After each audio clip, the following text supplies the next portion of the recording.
Okay, 11:01, we'll get started. Thanks for joining another update on the Vernon Avenue and Highway 100 interchange project. This is meeting update number 6. We are recording and we'll post the recording afterwards. Again, thank you for all your patience. Businesses are open and accessible during the project. Lots of noise, dust, vibration, other construction stuff you're experiencing out there, whether you drive through there, live near it, or work near it. Pile driving, that's the main question we've been getting the last few days. So pile driving is ending, if all goes according to plan, late next week for the Highway 100 bridge. The west side piling should be done this week, then the east side piling late next week. So those are some pretty noisy operations, so those should be wrapped up by late next week. Crushing and recycling of the old street materials has started and continues. Then again, a reminder to stop for pedestrians in the crosswalks and be courteous to fellow drivers. Let people in the roundabouts to get access to where they're going. And the project goals, really improving safety, mobility for all users, improving traffic operations, and consolidating access points, in addition to a few others listed here. Then the schedule, again, is listed on the bottom of what we're shooting for, with a substantial completion this fall, late this fall, with some closeout items in spring 2026. And then just an overview of the project. Again, it's from Grange Road on the right-hand side or the east side of the project over to Interlochen, west of the Interlochen Boulevard interchange with Vernon Avenue, 2 new bridges, new wide sidewalks, dual left turn lanes on the new Highway 100 bridge, and then consolidating those access ramps on and off Highway 100. And we're communicating in a whole host of methods, and we continue to do that. The best spot for information is the Better Together Edina website. There's a project-specific page there. You can sign up for the email project updates if you haven't. And then again, the map on the bottom right is the traffic control at this point. So you still have access on and off the highway. At some point, that will come to an end because they have to do work on those ramps. But at this point, in the foreseeable future, we don't see those changing until later in the project. A few other details that we're talking about, the project team is talking about, and you'll see later next week. So again, the intersection of Interlochen and Vernon is free flowing. It's been that way for a few weeks. Gus Young has closed that Edina liquor store. You're going to see some lane shifts at this intersection, really in that oval, to accommodate installation of underground utility pipes, storm sewer specifically. And to do that, they're going to remove that median on Vernon Avenue back to the southwest portion of that oval I drew, so down in this area. There's also work going to be done in front of Edina Liquor starting June 30th. So within that yellow circle, the front area of the Edina Liquor is also part of this project. So that work will be starting June 30th.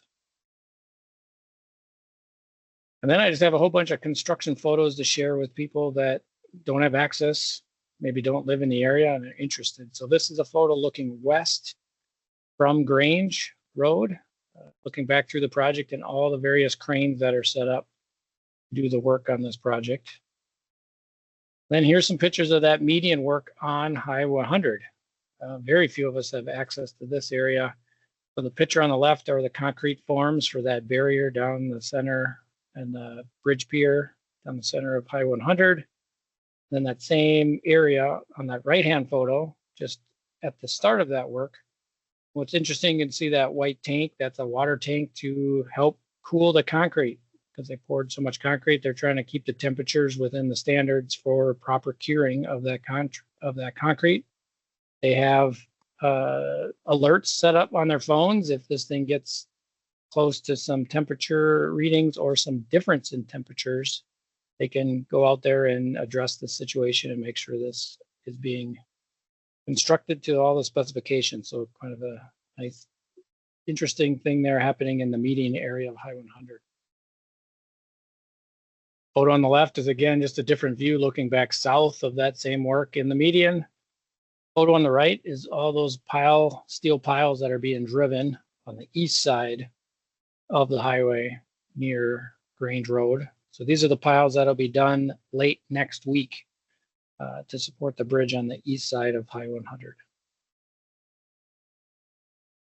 Photo on the left is the big recycle pile that you're seeing start to grow and grow. So they're recycling the materials and stockpiling materials that they're going to use later in the project. Photo on the right is the construction of a concrete retaining wall next to Hawthorne Court. So you're looking west. Way in the background is the Holiday gas station. They're starting to do additional forms to build that concrete wall that'll eventually support the reinstallation of the noise wall in this area. Photo on the left is Devani's with the, again, piling that was installed to protect their building for this work. Then the photo on the right is you're standing on the west side of the railroad tracks. Holiday would be on your left. Edina Liquor would be on your right, and you're looking back towards Devani's there on the right-hand side. Washburn McGravy Funeral Chapel there is straight out there, and then City Hall's way in the background that you can't quite see. But this shows just the extent, really focuses in on that CPKC rail corridor and the work occurring in that location. You can see the wall picture on the left-hand side that I showed earlier next to Hawthorne Court. And of course, all those cranes from the original photo. And again, this is what it's going to look like, rendering of what it's going to look like after the project with the big wide sidewalks, the additional turn lanes. On the photo on the left is the picture on top of the Highway 100 bridge.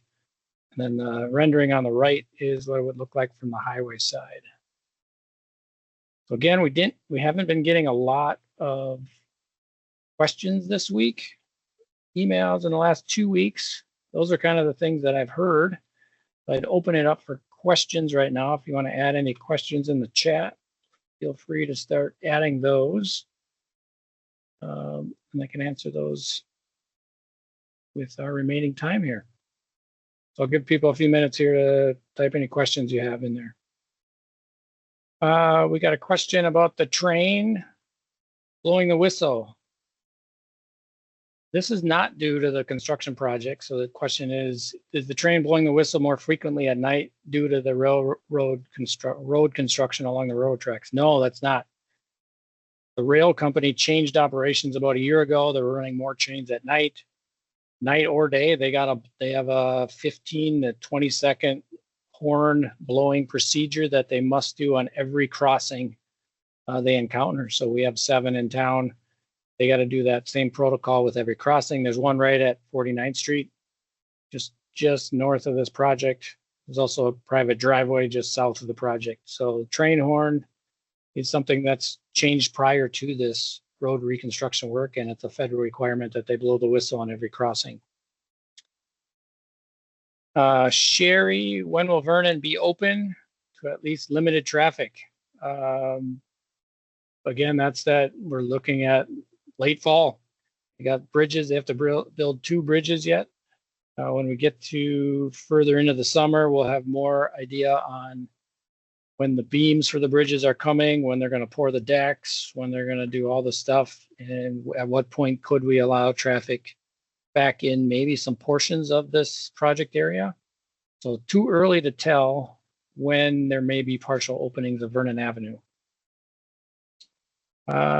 Question about the road at the railroad crossing by Hawthorne Court is crumbling. Will that be fixed? Well, we'll go take a look at it. So that's a different request for service. We'll check it out, whether it's the railroad crossing materials itself or if it's the road on each side of it. So depending on what it is, and would determine how quickly we can get to it, what the cost would be, and who's doing the work.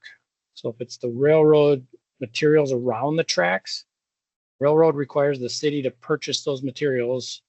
They have their crews install it. If it's the street before that railroad crossing material, so the asphalt before, that's something city crews can patch and fix. So we'll go take a look and see who's responsible for it.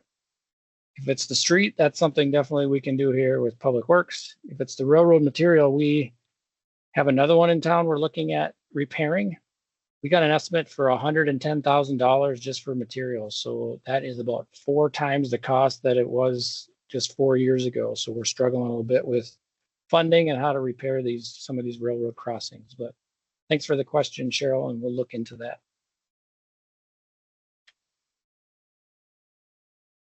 Other questions?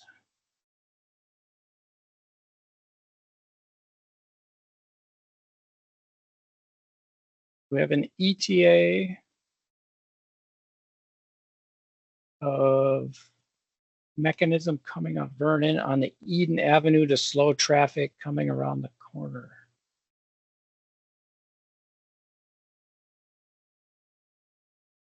Sounds like this request is for the crosswalk between Grandview Square and just north of the Avador that goes over Eden Avenue. That crossing has crosswalk markings. It has rapid rectangular flashing beacons already for people to push. I've watched people push buttons. You give it some time, the cars all yield to the walkers. So definitely keep pushing the buttons. Make sure you make eye contact with people before you get into that crosswalk because it is a high volume area. Our traffic safety committee has approved advanced flashing lights. Those are on order. We're trying to get the vendor to get those, and then we got to schedule vendors to install it. So I don't have a schedule of when those advanced lights would be installed. We did install some temporary crosswalk signs in advance. So those went up last week. We trimmed the trees adjacent to the Speedway gas station to improve sight lines. So we're doing some other things there to just improve that crosswalk. So that's the crosswalk we're getting a lot of comments on. So thanks for that note.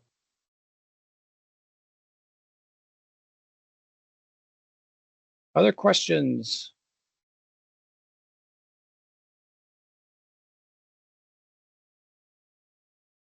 And again, feel free to reach out to me anytime with questions. My phone number, email is all listed on the website. Something comes up outside of this meeting.